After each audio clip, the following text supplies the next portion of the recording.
For today's video, special spaghetti para sa birthday boy. Ayan. Nalaga ko na nga pala mga kakusina yung pasta. At eto naman yung mga ingredients. Meron dyang garlic, onion, mushroom, carrots, bell pepper, celery, spam, ground pork, hotdog, liver spread, pasta, spaghetti sauce, tomato paste, oregano, basil, beef cubes, at evaporated milk. Yan ang mga ingredients sa pagluto ko ng spaghetti.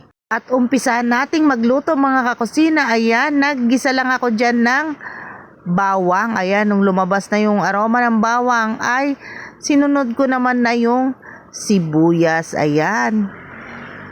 Linagay ko na rin yung pork giniling mga kusina. Wala lang beef giniling. Mas masarap sana kung merong beef or beef talaga yung ilalagay natin sa spaghetti. Naglagay na rin ako dito ng black pepper mga kusina. Ayan, maraming black pepper ang aking nilagay. At saka para lumasa ang ating giniling ay naglagay na rin ako dito ng patis. Ayan, kaunting patis lang mga kakusina para may lasa ang ating ginigisang pork.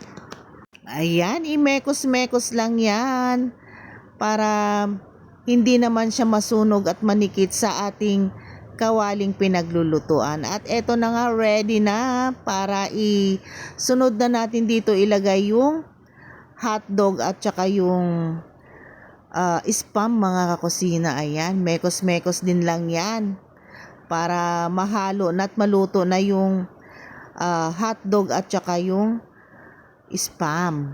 Sinunod ko naman ilagay dito yung mushroom, yung carrots, celery at bell pepper mga kakusina para magisa na rin ang ating mga ingredients na mga gulay. Ayan, pampasarap yan, pampalasa sa ating spaghetti para maging healthy din ang ating spaghetti. Ayan, meron siyang mga gulay.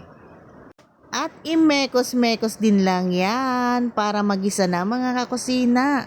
Ayan, naglagay na rin ako dito ng 3 beef cubes at yung tomato paste mga kakusina para magisa na rin itong tomato paste. Naglalagay ako ng tomato paste pag nag-i-spaghetti ako mga kakusina, pero ginigisa ko ng maayos para hindi siya madaling mapanis. Ayan, ganyan ako mag-spaghetti. Ginigisa ko ng maayos yung kanyang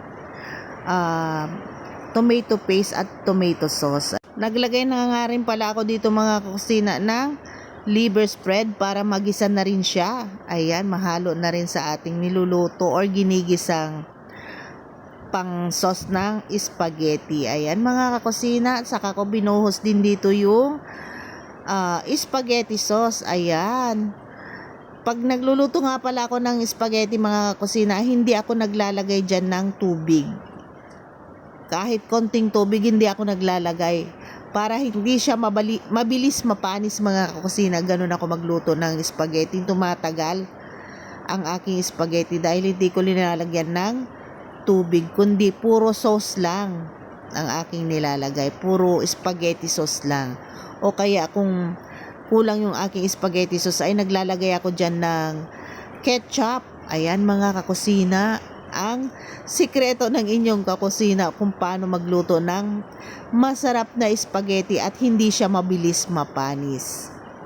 Ayan, at imekos-mekos lang ng mabuti para mag-combine na lahat ng mga ingredients na ating nilagay. Ayan, antayin lang natin yan na kumulo mga kakusina.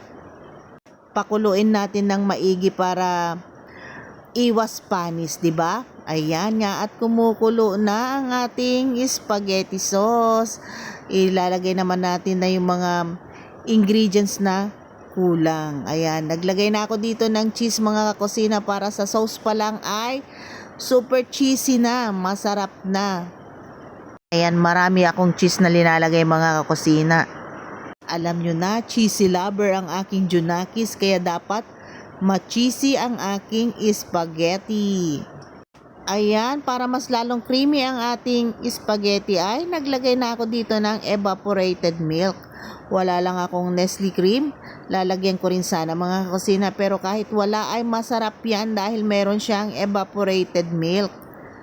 Ayan, medyo matamis naman na ang ating sauce mga kakusina dahil Filipino style, sweet Filipino style spaghetti sauce yung sauce ng ating spaghetti. Kaya hindi na ako naglagay ng sukal or condensed milk. Ayan mga kakusina, mekos-mekos lang yan ng maigi para lumasa na yung ating nilagay na evaporated milk sa ating sauce. Ayan, saka natin lalagyan naman ng oregano at basil para mas lalong sumarap ang ating spaghetti. Ayan, konting halo-halo na lang yan mga kusina para ma-mix na lang natin yung ating nilagay na last 2 ingredients na basil at oregano para ready na nating i-mix ang ating spaghetti sauce sa ating pasta na naluto kanina. Ayan. At i-mix na nga natin para okay na yung ating spaghetti, ready na para mamaya pagdating ng mga bisita. 2.5 kilos na pasta ang aking niluto mga kusina. Tapos yung spaghetti sauce naman niya ay pang 3 kilo. Dahil sa hindi talaga ako naglalagay ng tubig mga kusina para hindi siya mapanis, mabilis mapanis. Ayun ang aking secret sa pag-i-spaghetti. Tumatagal ang aking spaghetti ng kahit ilang araw sa rep. Ayan mga kakusina, mekos-mekos lang yan. Eksaktong-eksakto yang sauce na aking ginawa dyan sa 2 kilos na pasta. Yung 3 kilos din naman na spaghetti sauce. Hindi siya dry. Talagang eksakto yan mga kusina. So, ang ating spaghetti. At bago nga natin iserve ay maggadgad naman tayo ng maraming cheese sa ibabaw. Ayan. Para cheesy overload ang ating spaghetti special para sa aming anakis na may birthday ngayon.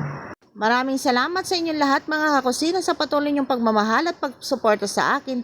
Sana hindi kayo manawa sa palagiang panonood ng aking mga videos. Bye mga kakusina. God bless as always.